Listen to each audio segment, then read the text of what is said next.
Lunar Crater Radio Telescope 1/1000th scale model reflector and crater. Here's the reflector stowed in the payload bay in the middle of the crater.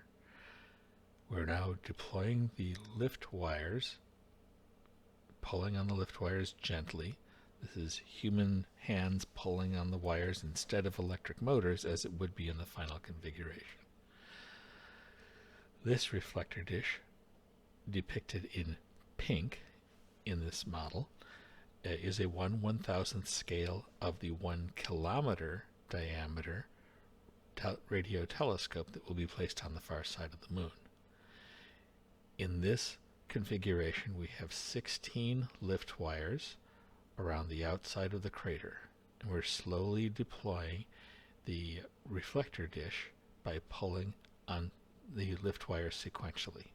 We're pulling on the lift wires in opposite sides of the reflector dish to maintain a constant tension on the payload mock-up in the middle of the crater. The crater, as you can see, is depicted with black fabric blowing in the wind, which would of course not happen on the moon. The first stage of the deployment pulls out the pink reflector model, the first stage being the first 10 centimeters of the reflector. The reflector mesh is a 10 centimeter scale approximately. In the final configuration, we would have a 1 meter scale for the reflector dish that's in the crater on the moon. Each of the reflector mesh elements, the pink lines, are folded in half and stowed in a black plastic tube. Then as they are deployed here, they can deploy without tangling, and they can be stowed neatly and evenly inside the payload bay.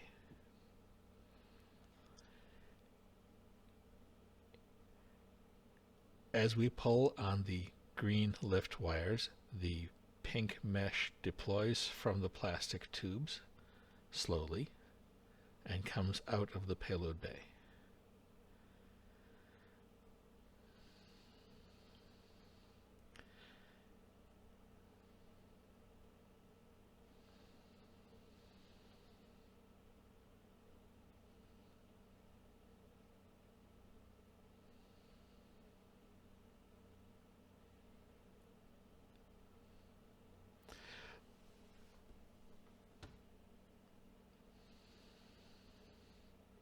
The final stage of deployment will bring the white wires from the middle of the payload bay out to the edge of the black payload bay, and this will represent a full deployment of the reflector dish, and it will be in a 1 meter configuration.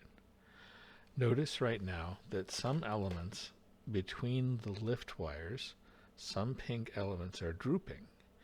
If they droop too much on the moon, they might impact the floor of the lunar crater.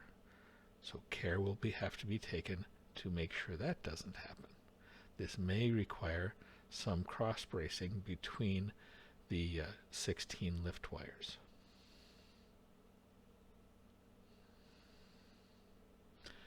One of the dangers of the deployment, as you saw at the very beginning of the deployment, was that just a very gentle tug on the lift wires can pull the reflector dish out partially, and that also might result in dragging the mesh on the floor of the crater. Again, not a desirable property in the actual lunar environment.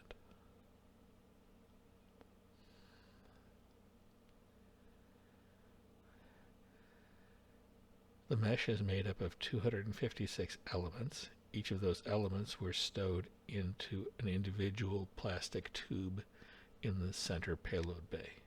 In this model, the stowing of the cords in the plastic tubes took just over 3 hours to accomplish.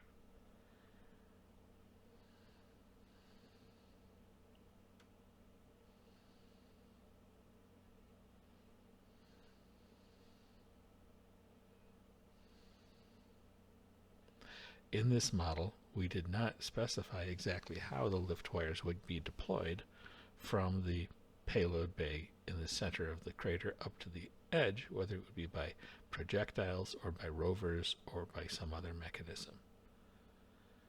We assume that the lift wires are already in place, ready to start the deployment.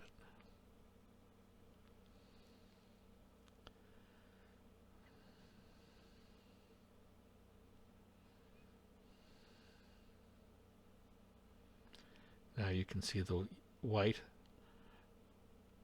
cords in the center of the payload bay as the full reflector dish becomes deployed from the payload bay. At this point, small adjustments on the tension of the lift wires are required to circularize the reflector dish and to smooth out inconsistencies in the height of the 16 sectors around the outside of the reflector dish.